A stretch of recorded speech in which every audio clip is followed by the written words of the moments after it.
పంచుకున్న ఊసులు పెంచుకున్న ఆశలు తుళ్ళి తుళ్ళి ఆడుతున్నవి. కంచెలేని ఊహలే పంచవన్నె గువ్వలై నింగి అంచు తాకుతున్నవి. కొత్త జల్లు కురిసింది బ్రతుకే చిగురు తొడిగేలా వరమై వేళ.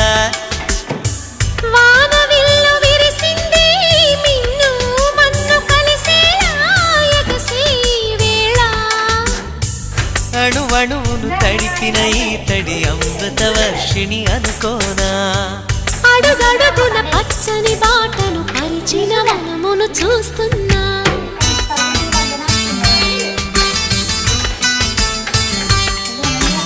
కన్నులలో గిలిలో వెన్నెల విరిసింది. చల్లని జాబిలితో స్నేహం కుదిరింది.